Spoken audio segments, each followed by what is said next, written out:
சேலத்தை புது இடமாக கொண்ட அஸ்வின் குமார், வசந்த், சிவகுமார் 3 பேரும் வேலை தேடி கோயம்புத்தூர் வருகிறார்கள். வருகிற பொழுது சிந்துஜா என்பவர்கள் அறிமுகமாகிறார்கள். 2013 இவங்க அறிமுகமாக சிந்துஜா மூலியமா சிவராஜா மீட் பண்றாரு அஸ்வின் குமார் மீட் பண்ண உடனே இவங்க வந்து உங்களுக்கு ஹெல்ப் பண்ணக்காண்டி 2 பேரும் அப்பாயின்மெண்ட் பண்ண சொல்லி வசந்த் சிவாயும் அப்பாயின்மெண்ட் பண்ணிட்டு இவங்க கூட சேர்ந்து இவருடைய வீக்னஸை தெரிஞ்சுக்கொண்டு இவருக்கு வந்து இன்கம் டாக்ஸ் பிரச்சனை சரி செய்யணும்னு சொல்லி இவங்க 2 கை வச்சுக்கிட்டு இவருக்கு எங்கெங்க பணம் வருகிறது எங்கெல்லாம் இவங்கெல்லாம் டெய்லி இன்ஃபர்மேஷன் கொடுக்குறது. வசந்தும் சிவாவும் இந்த பேங்க்ல பணம் வருதுன்னு சொல்லி இன்ஃபர்மேஷன் கொடுத்து இவருடைய பேரில் ஒரு போர்ஜரி அக்கௌண்ட்டை கிரியேட் பண்ணி இவருடைய பணத்தை பூரா அந்த அக்கௌண்ட்டுக்கு மாற்றி 6 போர்ஜரி அக்கௌண்ட்டை கிரியேட் பண்ணுறாங்க. 4 கம்பெனி பேரில் 2 வந்து இண்டிவிஜுவல் நேமில் கிரியேட் பண்ணி எல்லா அமௌண்ட்டையும் அந்த அக்கௌண்ட்டுக்கு ட்ரான்ஸ்ஃபர் பண்ணுறாங்க.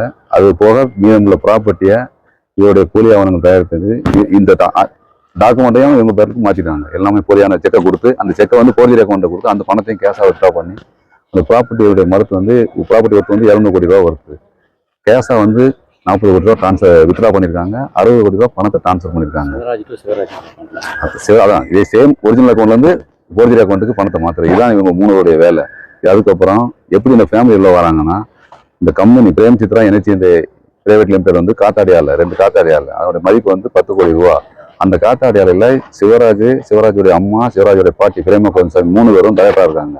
அந்த டைரக்டரில் ஃபர்ஸ்ட் அஸ்வின் குமார் உள்ள வந்துட்டு ஒரிஜினல் உள்ள வந்ததுக்கப்புறம் இவங்களுடைய ஃபேமிலியா வெளியே தள்ளிட்டு அவங்க ஃபேமிலி அப்படியே உள்ள வந்துட்டு எல்லாம் டைரக்டர் ஆகி அவங்க குடும்பத்தை டைரக்டா கொண்டு வந்துட்டாரு.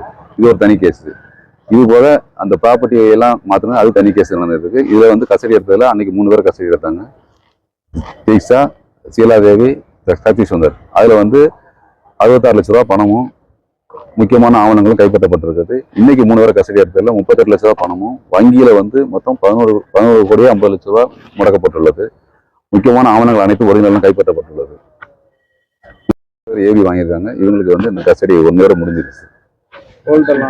கோல்டு வந்து 160 பவுன் நகை வந்து பேங்க் லாக்கர்ல இருக்க சீஸ் பண்ணி வச்சிருக்காங்க. பணத்துக்கு தான் 4 கோடி ரூபா வந்து ஒரு சுரவி என்ன ஒரு கோல்டு கம்பெனில இன்வெஸ்ட் பண்ணிக்கிறோம். அந்த பணத்தையும் முடக்கி வைக்கப்பட்டுள்ளது. இந்த வழக்கு கஸ்டடி எடுத்ததுல ஃபர்ஸ்ட் கஸ்டடி எடுத்தது வந்து 3 பேர், சீலா, தீக்ஷா, சக்தி சுந்தர். அன்னைக்கு கஸ்டடி எடுத்ததுல வந்து முக்கியமான ஆவணங்கள் அனைத்து ஒரிஜினல் கைப்பற்றப்பட்டுள்ளது. 66 லட்ச ரூபா ரொக்கமாக பணம் கைப்பற்றப்பட்டுள்ளது. 160 பவுன் நகை பேங்க் லாக்கர்ல இருக்கிறது. பேங்க் வங்கி கணக்கில் மட்டும் 7 கோடி ரூபா முடக்கி வைக்கப்பட்டுள்ளது.